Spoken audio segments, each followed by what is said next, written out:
सो हम स्टडी कर रहे हैं this control of D STATCOM. तो जो हमारा डी स्टैटकॉम है, so it is use to mitigate current based problem. ये मैं कितनी बार बोलूंगा तो बोलता रहूंगा, current based PQ problems. PQ problems क्या हो सकती है? Specially we have this harmonics harmonics हो सकती है। Then we have reactive problem, reactive power, इसका बेस पावर फैक्टर प्रॉब्लम है, ठीक है ना। Then we have unbalanced load, then we have neutral current if for three phase four wire. ये four wire में ही होगा।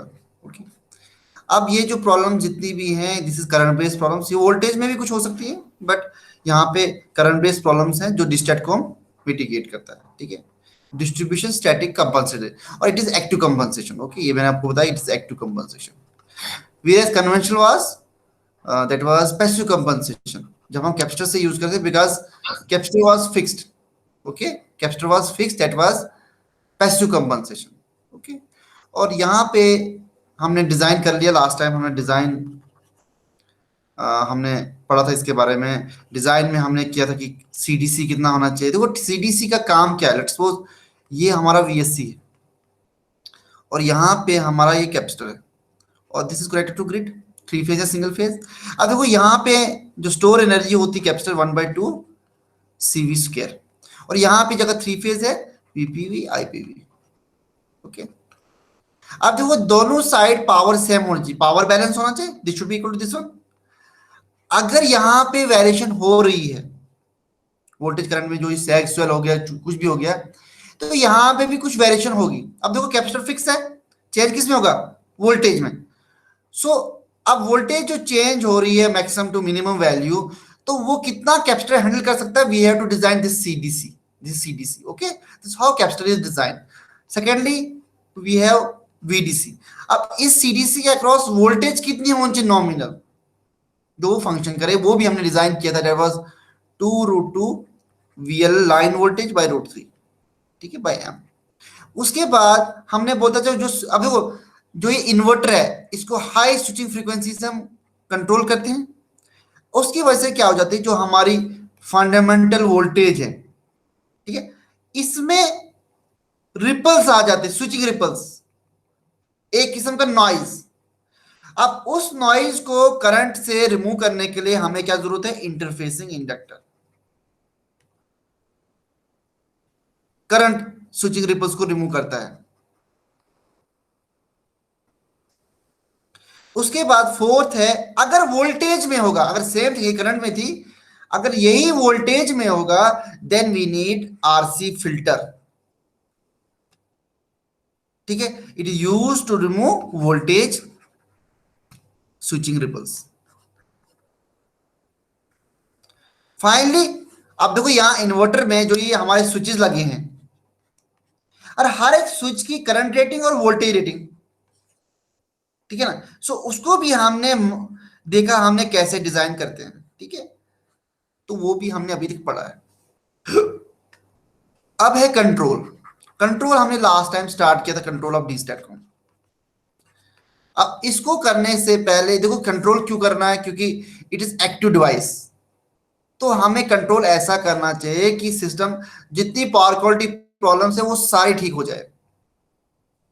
अब देखो ये हमारा ग्रिड है, जो यूटिलिटी आपकी है, और आपने घर में ये लोड कनेक्ट किया है, दिस इज योर लोड, और यहां पे हमारा वीएससी है और विद कैपेसिटर ये हमारा, और इतने चीज को बोलते हैं डी स्टैटकॉम, ठीक है।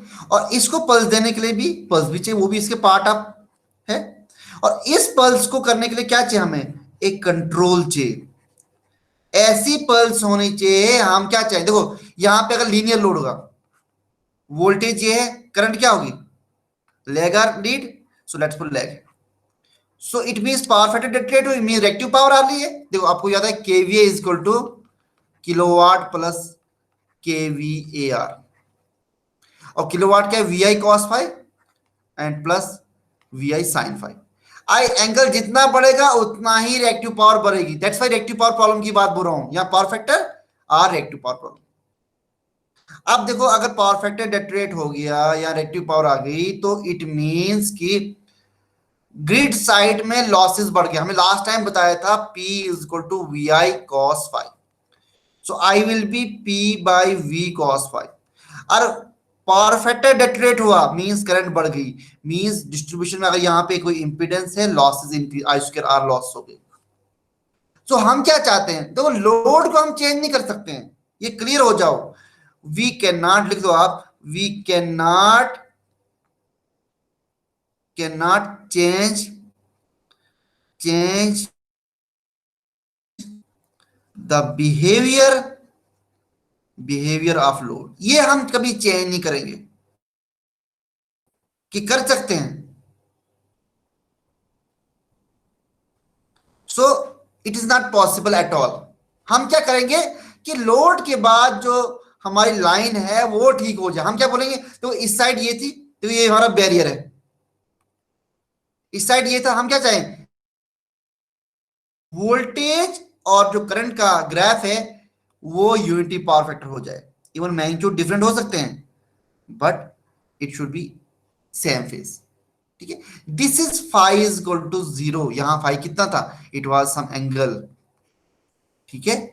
तो हमने क्या किया, इस पॉइंट के बाद ठीक कर लिया। वो कैसे कर लिया, हम क्या करें, जो ये कैपेसिटर करंट है आईसी, कंपनसेशन करंट बोल रहे हैं हम क्या कर रहे हैं, कंपनसेशन करंट। अगर ये लैग है हम क्या बोल रहे हैं, हम इसको एक लीड करंट दे रहे हैं। कौन सी लीड, ये वोल्टेज हमारी है, this is voltage, this is voltage, this is voltage V V, this is I and this is I, ठीक है। अब करंट क्या होगी, हम क्या करेंगे, हम एक लीडिंग करंट प्रोवाइड करेंगे इसमें। कितना लीडिंग, जितना वो थीटा होगा, तो ओवरऑल क्या होगा, कैंसिल करेगा, और इस साइड क्या होगा, ये यूनिटी पावर फैक्टर हो जाएगा। यही काम हमारा कैपेसिटर बैंक भी करता है डिस्ट्रीब्यूशन सिस्टम में। Okay, so the same thing capacitor do in that, but problem is that capacitor is fixed। हमने पता है कैपेसिटर इतना ही लीडिंग करंट देगा, इतना ही मैग्नीट्यूड करंट दे सकता है, ठीक है ना। देखो Q is equal to CV, ठीक है ना। तो जब कैपेसिटर फिक्स है और वोल्टेज फिक्स है, चार्ज उसके क्रॉस फिक्स्ड होंगे, ठीक है ना। तो it is a fix compensation, okay. वीरेज अब ये एक्टिव कंपनसेशन हमने क्या इसमें दिखा, हमने स्विचेस को ऐसे कंट्रोल करते हैं कि करंट लीड हो जाए या लैग हो जाए, ठीक है, ऐसे कंट्रोल करते हैं स्विचेस को, ठीक है। अब देखो ये चीज है, लेट्स सपोज यहां पे एंगल बढ़ गया, ये यहां पहुंच गया। अब ये क्या करेगा, हमने इसको ऐसी पल्स दी यार, एंगल बढ़ गया है, कंट्रोल से इसको बोल रहे हैं कि इन्वर्टर को कि तुमने इस एंगल को ग्रिड से ठीक करना है। हम क्या करें, ये करेगा थोड़ा सा और यहां पे करंट देगा, ठीक है ना। So this is how the active compensation is going in the DSTATCOM. Similarly harmonics, अगर हार्मोनिक्स की बात करें, देखो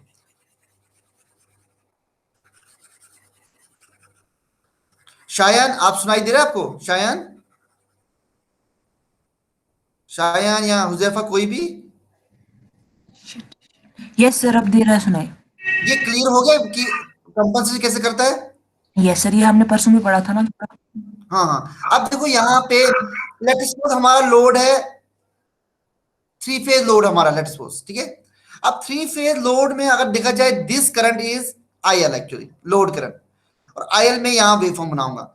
this is a cos square waveform, हमने रेक्टिफायर्स में भी पढ़ा था और परसों भी हमने एक न्यूमेरिकल किया था।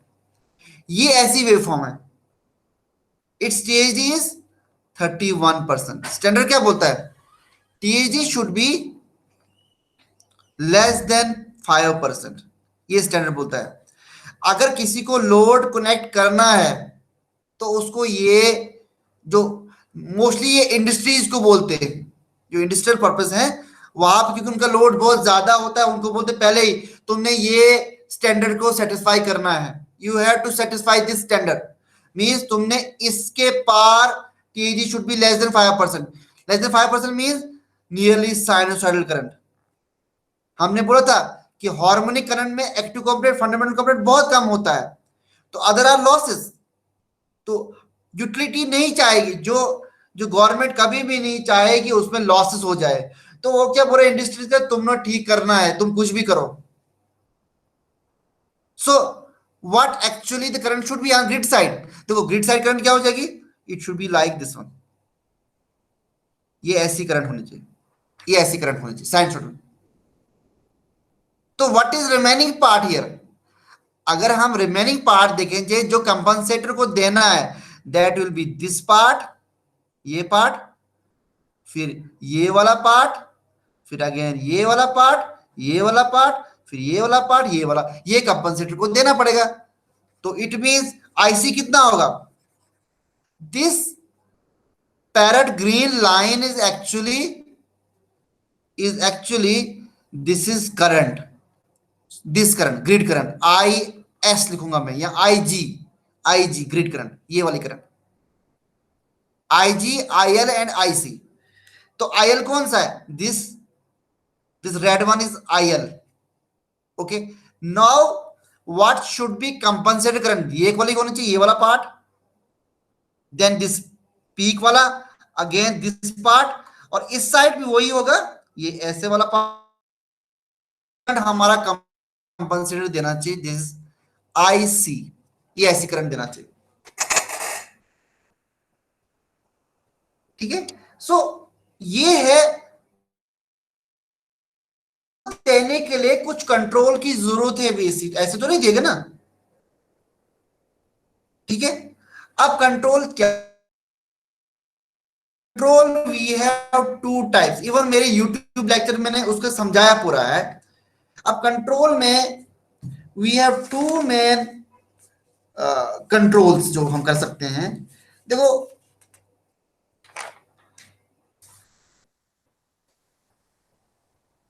दो है हमारे हैं, एक हमारा होता है कंट्रोल जो है, वी कैन वेरिफिकेट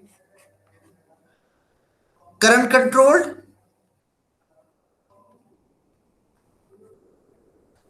दूसरा होता है वोल्टेज कंट्रोल।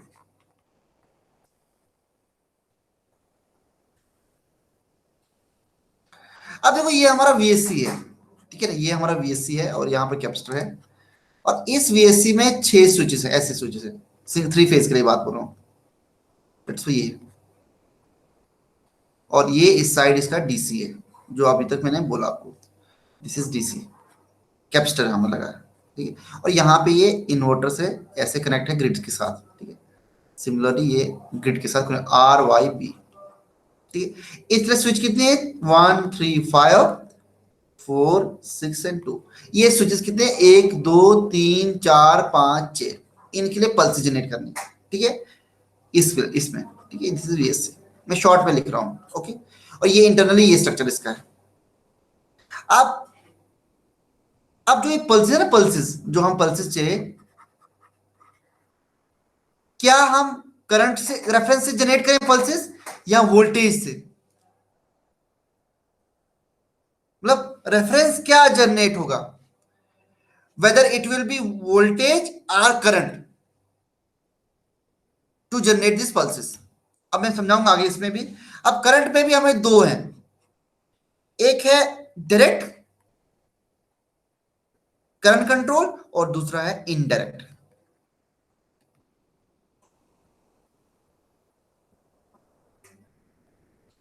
अब देखो हमारा VSC है, मैं आपसे पूछूंगा अभी, जी ये हमारा लोड है, ये हमारा डी स्टैटकॉम है, डी स्टैटकॉम,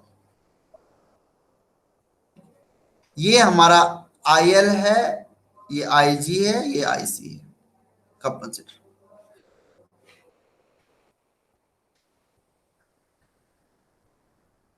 अगर डी स्टैटकॉम को बोल रहा हूं मैं कि तुम्हें कंपनसेटर करंट ऐसी होनी चाहिए, कैसी थी वो, ऐसी वाली, मैं कंपनसेटर को रेफरेंस, मैं क्या बोल रहा हूँ, इसको रेफरेंस दे रहा हूं, पल्स से पहले क्या रेफरेंस डेट दे रहा हूं, कि मैं बोल रहा हूं तुम्हें करंट ऐसी जनरेट करनी है, कौन सी, आईसी, मतलब डायरेक्टली बोल रहा हूं, मतलब रेफरेंस में क्या दे रहा हूं, दिस इज आवर रेफरेंस, कौन सी रेफरेंस, कंपनसेटेड करंट, कौन सी, IC. So that is direct control, मतलब वीएससी को डायरेक्टली बोला जाता है कि आईसी हम जनरेट करते हैं, ऐसी करंट जनरेट करते हैं, और डी स्टैटकॉम को बोलते हैं तुमने ऐसी करंट जनरेट करनी है। तो डी स्टैटकॉम तो करता है IC, it mean that is direct control, but our concentration is on this one. हम क्या चाहते हैं, ग्रिड साइड एक तो साइनसॉइडल होना चाहिए, इन फेज होना चाहिए, sorry it should be in phase with the grid, जो करंट निकलनी चाहिए। हम वोल्टेज हम बोले, वोल्टेज हम नहीं बोले वो ठीक है गलत है, हम इतना बोल रहे हैं करंट बेस्ड प्रॉब्लम को ठीक कर रहे हैं, वोल्टेज तो फिक्स सही आ रही ग्रिड से। अब हम वीएससी को क्या बोल रहे हैं कि हमने ऐसा रेफरेंस जनरेट किया आईजी कि हम बोलते हैं तुमने ग्रिड करंट को साइनसॉइडल बनाना है, but D STATCOM will generate IC, पर हम उसको क्या बोल रहे हैं, उल्टा बोल रहे हैं, इनडायरेक्ट बोल रहे हैं कि तुमने ग्रिड साइड को ठीक करना है, that means indirect current control. और वहां पे रेफरेंस क्या होगा, आईजी, इनडायरेक्ट में आईजी होगा, ओके, और वहां पे आईसी होगा, ओके। अब देखो, अब यहां पे आप थोड़ा समझो मेरी बात,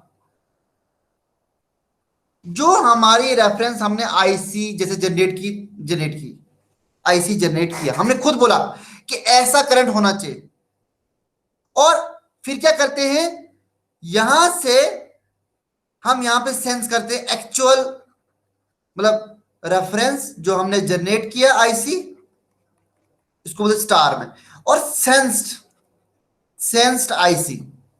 अब इन दोनों को हम क्या करते हैं, कंपेयर करते हैं, प्लस माइनस एरर निकालते हैं, उसको हिस्टैरिसीस कंट्रोलर से पास कराते हैं, और इन दो को कंपेयर करते हैं आईसी स्टार और इसे, और जितना एरर कम होगा उतना ही ये अच्छा जनरेट करेगा ये करंट जो हम चाहते हैं।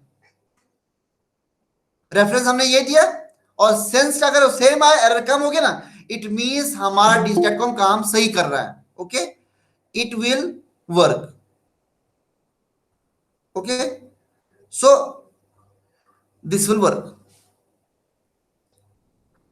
अब इनडायरेक्ट कंट्रोल में क्या होगा, हम क्या जनरेट करेंगे, we will generate grid current indirectly, and और सेंस भी करेंगे आईजी को, और दोनों को कंपेयर करके पल्स को जनरेट करेंगे, we will generate the pulse. Mostly जो लोग करते हैं that is indirect control, direct भी करते हैं, ओके। तो यहां पे मैं आपको थोड़ा समझाऊंगा, इनडायरेक्ट कंट्रोल हम समझेंगे, ओके।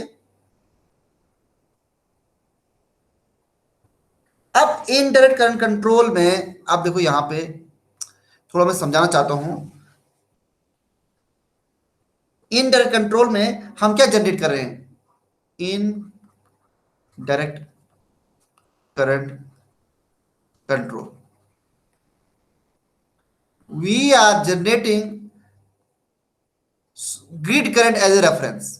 हम क्या कर रहे हैं, ग्रिड करंट को रेफरेंस, जैसे ये हमारा क्या था, G, and this is load, and this is compensator, C. हम क्या कर रहे हैं, हम कंट्रोल से आईजी स्टार जनरेट कर रहे हैं, और यहां पे कंपनसेटर से इनडायरेक्टली काम करना चाहते हैं कि हमारा ग्रिड करंट ये होना चाहिए, हमने रेफरेंस दिया ये वाला, और लोड करंट तो वैसे ही है।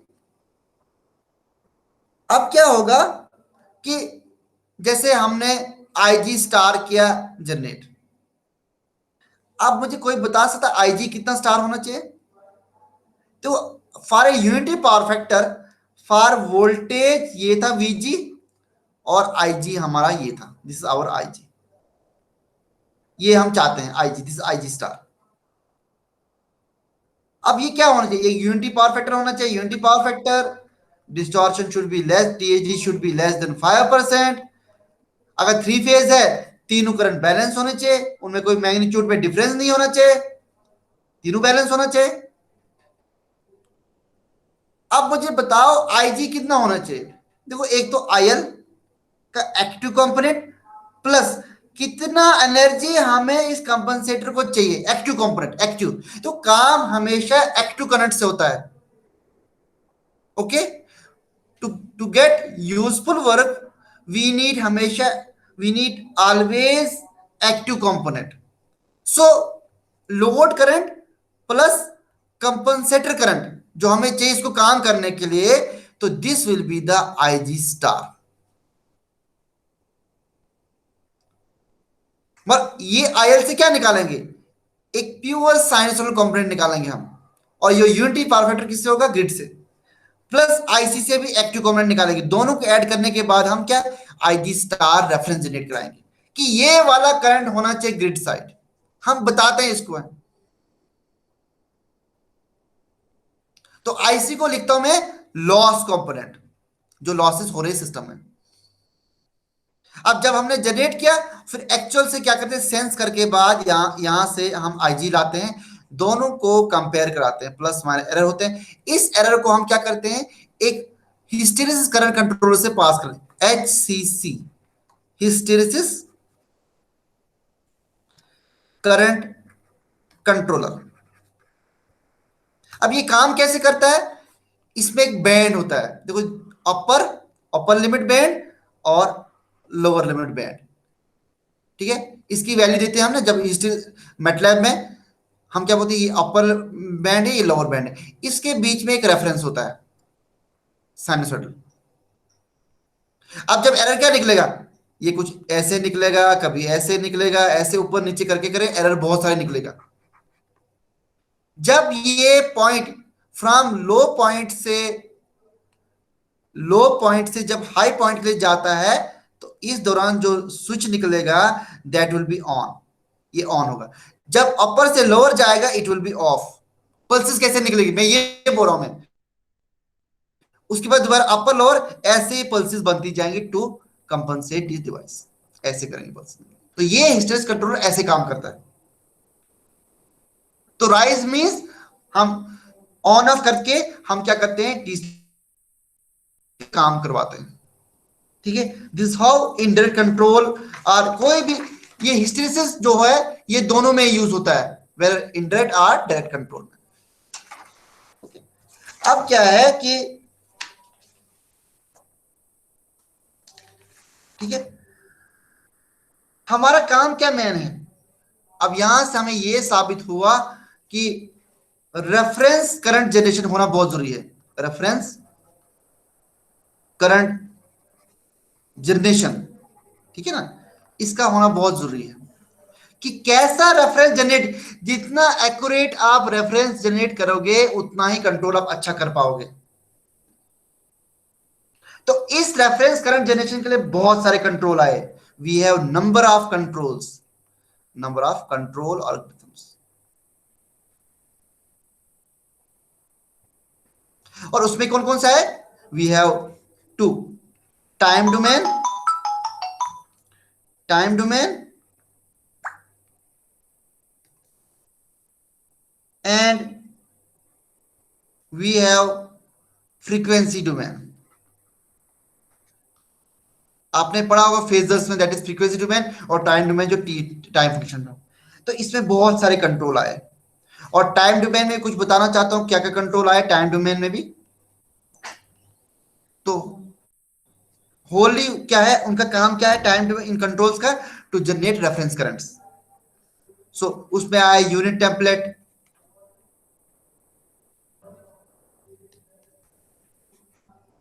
पावर बैलेंस थ्योरी,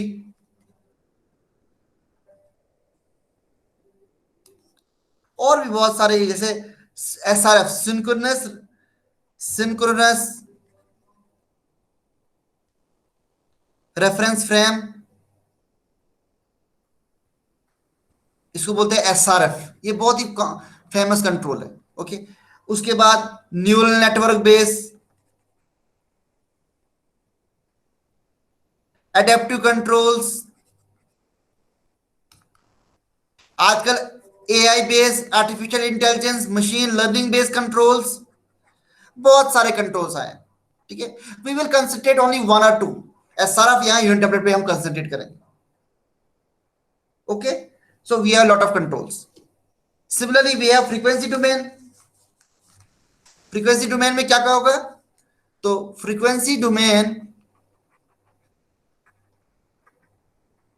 में Fourier series theory, Fourier series को यूज करते हैं।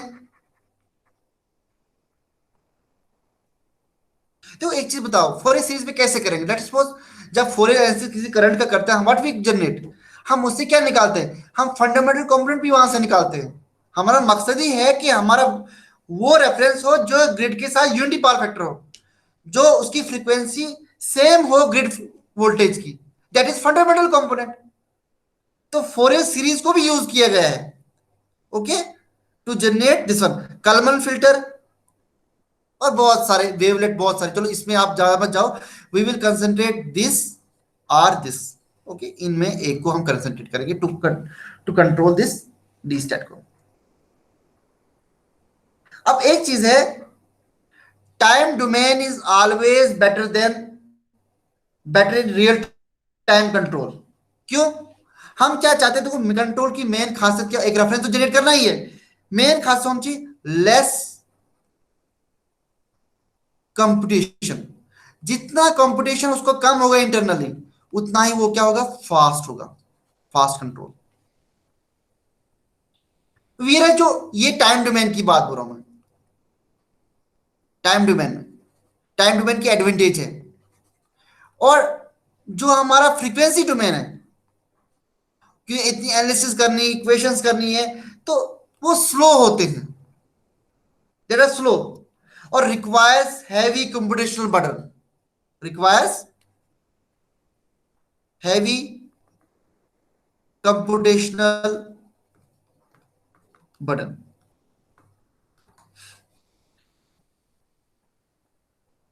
सो these are the some of the advantage, जो मैं बोल रहा आपको, मैं क्या फायदा उसमें नहीं है, ठीक है ना, उस हिसाब से ये।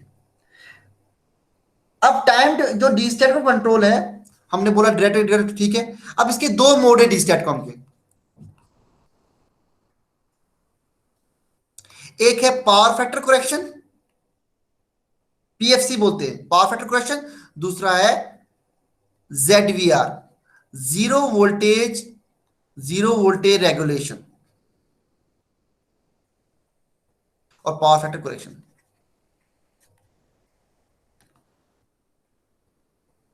ये दोनों चीजें वो कर सकता है, ठीक है।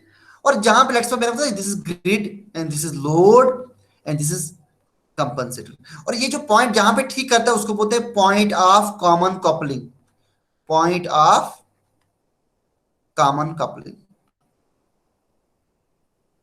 और यहां पे ये चीजें सारी ठीक करता है। अब दोनों चीजें हम इकट्ठा नहीं कर सकते हैं, इधर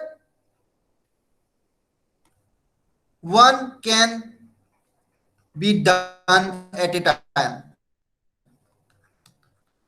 या तो वोल्टेज को रेगुलेट करेंगे या तो पावर फैक्टर को रेगुलेट करेंगे, दोनों इकट्ठा नहीं कर सकते हैं, ओके। सो डी स्टैटकॉम के दो मोड्स हैं। तो उसके बाद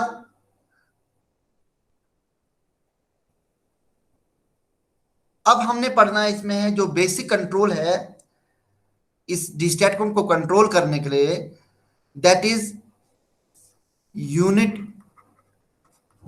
टेम्पलेट कंट्रोल। इसका नाम है यूनिट टेम्पलेट कंट्रोल।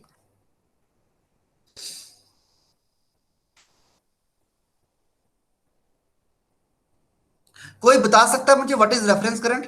क्या, what you understand reference current? आपने क्या समझा इसके रेफरेंस करंट के बारे में? कोई बता सकता है? किसी को अंडरस्टैंड हुआ what we are discussing here? Huzaifa? Yes sir. क्या ये क्या है रेफरेंस करंट? क्या है, क्यों हम कर रहे हैं इतना? मतलब सर ये एक स्टेबल सोर्स ऑफ करंट होगी, मतलब जो हमें टेम्परेचर या दूसरे वो लोड्स और सप्लाई से फ्लक्चुएट नहीं होगी। नहीं, रेफरेंस मतलब कि हम इन्वर्टर को बोल रहे हैं ऐसा होना चाहिए ग्रिड साइड, यस सर। मतलब इन्वर्टर को बोल रहे हैं हम, जो डीस्टेट को है उसको बता रहे हैं तुमने ऐसी करंट बनानी है ग्रिड साइड। हाँ सर, गिवन वो साइनोसाइडल होनी चाहिए और वो इन फेज होनी चाहिए।